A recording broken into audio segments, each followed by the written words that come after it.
5 আগস্টের পর থেকে বাংলাদেশের কয়েকজন তথাকথিত বুদ্ধিজীবী, সাংবাদিক, যারা নিজেদেরকে অত্যন্ত উচ্চ মার্গে নিয়ে যাবার জন্য এখনো পর্যন্ত নিরলস প্রচেষ্টা চালিয়ে যাচ্ছে এবং তারা এটি প্রমাণ করতে চাচ্ছে যে তারা বাংলাদেশের জন্য বিরাট কিছু, বিরাট বুদ্ধিজীবী, বিরাট তাত্ত্বিক এবং তারা বাংলাদেশের একমাত্র রক্ষক। তারা ছাড়া এ বাংলাদেশকে আর কেউ রক্ষা করতে পারবে না।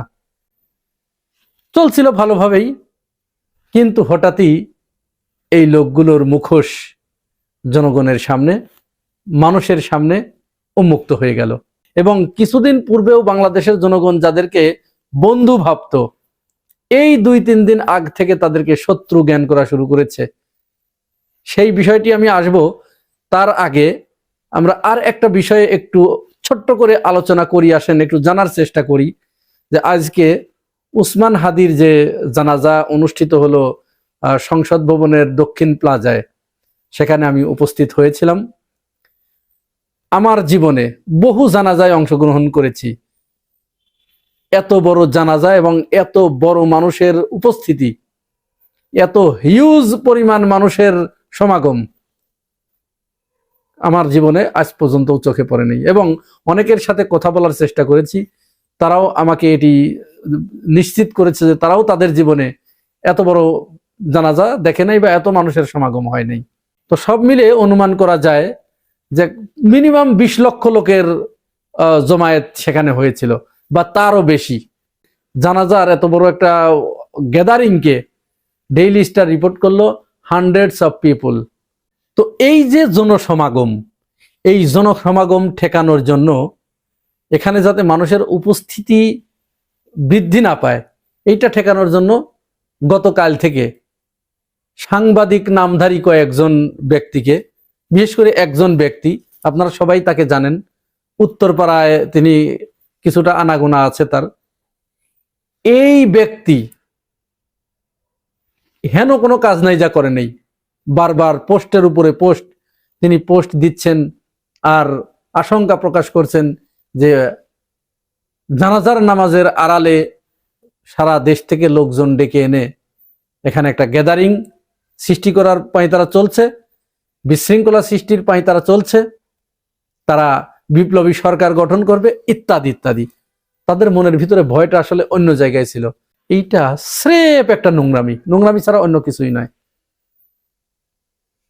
তার জায়গায় তিনি, উসমান হাদির জায়গায় উসমান হাদি। উসমান হাদিকে আপনারা ধুয়ে মুছে দিয়েছেন, সে কিছুই না। মানে বাংলাদেশের কোনো মানুষ চোখের পানি ফেলতে বাকি নাই, তার জন্য রাস্তায় নেমে এসেছে। এই মাত্র 13 মাসের 14-15 মাসের কর্মেই সে মানুষের হৃদয়টাকে এইভাবে জয় করে নিয়েছে। আর তোমরা যারা বাংলাদেশের বুদ্ধিজীবী দাবি করছো, কেন তোমাদের মানুষ গ্রহণ করে না? কমেন্টস বক্সগুলো একটু মাঝে মাঝে চেক করবেন আপনারা। একটা পোস্ট দিয়ে যে শাহেদ আলম, বিরানি আলম, আবার দেখলাম 3টা ছেলেকে সে সামনে ছবি দিয়ে প্রচার করছে যে 5 আগস্টের পরবর্তী সময়ে এই 3টা ছেলেই শুধুমাত্র সঠিক পথে আছে, ফিরে এসেছে, সঠিক পথে ফিরে এসেছে। মানে আগে খারাপ পথে ছিল, জুলাই বিপ্লব ঘটাইছে মানে তারা খারাপ পথে ছিল, ওইখান থেকে তারা নিজেদেরকে ফিরিয়ে এনেছে, তারা নিজেদের সংশোধন করে নিয়েছে, তারা ভালো হয়েছে। নাম বলি আপনাদের, প্রথম হচ্ছে আমতারেক, যাকে বর্তমানে সবাই ধান্দাবাজ বলে যে পরিচিত, যিনি স্রেফ ধান্দাবাজ একটা। 2 হচ্ছে ওই যে ঢাকা বিশ্ববিদ্যালয়ের যে আব্দুল কাদের নাকি যেন, কাদের নাকি, ওই যে কাওয়া কাদের টাদের অনেকেই বলতো, এ তো চির এ ছেলের কেরিয়ারই শেষ। বাংলাদেশে আর 1 বছর পরে কাদেরকে, এই কাদের নামে কাউকে খুঁজে পাবেন না। আর একটা হচ্ছে মাহিম সরকার। এই 3টা ছেলেকে ছবি দিয়ে বলছে এরা তো যেমন জাতের মুর্দা তেমন জাতের জানাজা। শাহেদ আলম যে মানের লোক, সেই মানের লোকদেরকে ডেকে নিয়ে আসছে যে এরা বাংলাদেশে খুব ভালো ইত্যাদি ইত্যাদি। কারণ আমাদের দেশে ভারত যার প্রশংসা করে, তাহলে বুঝতে হবে যে তার অবস্থান মুহূর্তের ভিতরেই আপনাদের বোঝার কথা। আর শাহেদ আলম যার প্রশংসা করবে, বুঝতে হবে যে শেষ, ও হালাক হয়ে গেছে। এখন আসেন আমরা প্রথমে যে বিষয়টি আলাপ শুরু করেছিলাম, উসমান হাদির এই হত্যার পর থেকে সন্ত্রাসী জঙ্গি ফয়সাল যখন তাকে হত্যা করে গুলি করলেন হত্যার উদ্দেশ্যে, এরপরে জুলকারনাইন শাহের পোস্ট দেওয়া শুরু করলেন একের পর এক। ওই দিন তিনি 11টা পোস্ট দিয়েছেন এবং তিনি সর্বশেষ তার পোস্টে জানালেন যে তারা 12 ঘন্টার ভিতরে ভারতের ওপারে চলে গেছে, ভারতে চলে গেছে। অথচ তার এই জারিজুরি ধরা পড়লো কখন, তার এই মুখোশ উন্মোচন হলো কখন, যখন আইন শৃঙ্খলা রক্ষাকারী বাহিনী তার বাবা মাকে গ্রেপ্তার করলো। তার বাবা মা একেবারে পরিষ্কার করে জানাই দিল যে না, ওই দিন সে তার আগারগাঁওয়ে এক মেয়ের বাসায় আসছিল, ওইখান থেকে শাহজাহানপুরে তার আরেক ছেলের কাছে, তারপরে আরেক জায়গায়। তার মানে ওই দিন যে সে বাসায় ছিল এবং তার বাবা মাই তাকে সহযোগিতা করেছে এই অস্ত্রগুলো লুকাতে বিভিন্ন ভাবে। তদন্ত রিপোর্টে, এটা প্রাথমিক তদন্তে কিন্তু এটি বেরিয়ে এসেছে। তাহলে জুলকারনাইন শাহের ধরা পড়ে গেল। তিনি কেন তাহলে বারবার এই পোস্ট দিচ্ছিলেন? ওই সময় আমাদের বারবার মনে হচ্ছিল কেন যেন যে তিনি কোনো কিছু লুকাতে চাচ্ছেন বা কোনো কিছু আড়াল করতে চাচ্ছেন। তার ভিতরে একটা অস্থিরতা আমরা দেখেছি, সেটি কিন্তু আজকে বাংলাদেশের মানুষের কাছে একেবারে পরিষ্কার হয়ে গেছে। যখন এখানে ধরা পড়ে গেল, তারপরে সে আসলো নোংরা খেলা খেললো এই জানাজায় যাতে লোকজন হাজির না হতে পারে, তখন বিপ্লবী সরকারের কার্ড সে খেললো। আর সর্বশেষ যে খেলাটি সে খেললো একেবারে পচে গেল, যে কারণে জুলকারনাইন শাহের, শাহেদ আলম, আম তারেক, থামনিলে আপনারা যাদের ছবি দেখছেন, তুষার, তারপরে আনিস আলমগীর তো অলরেডি কট, এই যে নিকোল, এই লোকগুলো একেবারে মুহূর্তের ভিতরে, কয়েকদিনের ভিতরে জিরো হয়ে গেল। এই কারণেই যে জুলকারনাইন শাহের সর্বশেষ যে নোংরামিটা করলেন, এটা হচ্ছে তিনি প্রথম আলো এবং ডেইলি স্টারে হামলা হওয়ার পরে প্রথম একটি পোস্ট করে ছাত্রলীগের এক কর্মী, দেখুন ছাত্রলীগের এক পান্ডা, সে একটা পোস্ট করে যে এই এই এই করছে, এই রাত্রে এই জঙ্গিরা এই করছে। হুবহু ওই পোস্টটা করার পরে দ্বিতীয় পোস্ট করে জুলকারনাইন শাহের, ওইখান থেকে কপি করে এনে। আর জুলকারনাইন শাহের পোস্টটা কপি করে বিএনপি তাদের বিবৃতি দেয়া সারা। বাংলাদেশের মানুষ এখন এত চৌকস হয়ে গেছে, এদের চোখ ফাঁকি দেবার মতো কেউ নাই, কেউ করতে পারবে না, এত সহজ নয়। যখন দেখা গেল যে এই 3টা পোস্টই একই, এবং তাও আবার কি নিউজ এজ সম্পাদক নুরুল কবির। আসলে নুরুল কবির ভাইয়ের যে পত্রিকা, তার নাম আছে নিউ এজ। তাহলে ভুল করে প্রথমে ওই আওয়ামী পান্ডা যা পোস্ট দিয়ে ওইটা তো কপি করছে নিউজ এজ সম্পাদক। জুলকারনাইন শাহেরও ঠিক ওইভাবে কপি করে পেস্ট, বিএনপিও কপি করে পেস্ট। এরপর যখন ওই রাত্রেই সমালোচনা শুরু হলো, গভীর রাত্রে বিএনপি আবার নতুন করে ওটা সংশোধন করে এইটা দিল। এই যে ভাই অবস্থা, এটা তো দেউলিয়াপনা।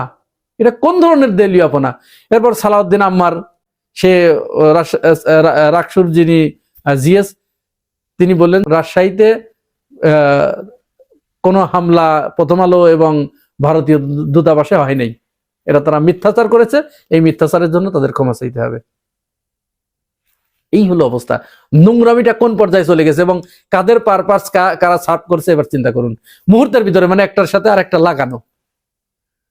এখানে বিষয়টা হয়েছে কি দেখেন, যে সন্তান যদি আকাম কুকাম করে, বাপকে তার খেসারত দিতেই হয়। তো এই যে বিএনপির যারা নেতা কর্মী বা যারা অ্যাক্টিভিস্ট যারা, তারা এই যে আকাম কুকাম গুলো করছে, এর খেসারত বিএনপিকে দিতে হচ্ছে। এই যে জুলকারনাইন শাহের আকাম করলো, সেই আকামের খেসারত মানে সরল বিশ্বাসে বিএনপি কপি পেস্ট করলো, তাহলে এখানে একটা ধরা খেলো। কয়েকদিন আগে বিএনপির ওই অ্যাক্টিভিস্ট গুলো যেদিন উসমান হাদিকে গুলি করা হলো, ওই দিন কি করলো, সাদিক কায়েমের এবং ওই জঙ্গি ফয়সালের ছবি একসাথে করে বললো যে এই যে ওইটা দেখে রুহুল কবির রিজভী ঘেঁচাং করে মেরে দিলেন।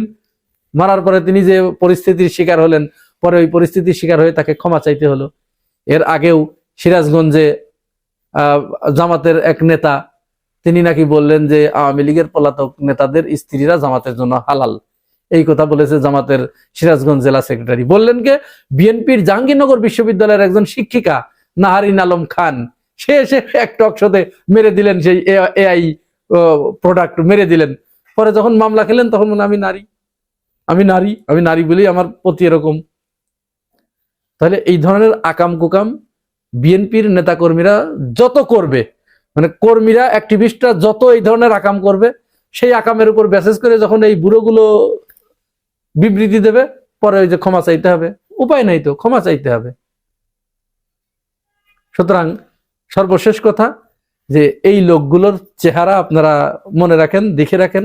এরা বাংলাদেশকে আর সার্ভ করে না, এরা অন্য কারো পারপাস সার্ভ করে, কয়েকটা টাকার জন্য, জাস্ট কয়েকটা টাকার জন্য, আর কিছুই নয়। টাকা তো ভিক্ষুকদেরও থাকে। এরা এই শিক্ষিত মানুষগুলো কিন্তু আমাদের দেশে এই সমাজটা নষ্ট করতেছে। যারা ঘুষ খাচ্ছে তারা কি মূর্খ মানুষ? কোটটাই পরে মানুষের কাছ থেকে টাকা নিচ্ছে, কয়েকটা টাকা দিলে পরে অবৈধ কাজকে বৈধ করে দিচ্ছে। এরাও তাই একই কাজ করছে, জাস্ট কয়েকটা টাকার জন্য মানে অন্য একটা দেশের পারপাস সার্ভ করছে। এদেরকে আপনারা চিনে রাখুন, এদেরকে ঘৃণা ছাড়া আমাদের আর কিছু দেবার নেই।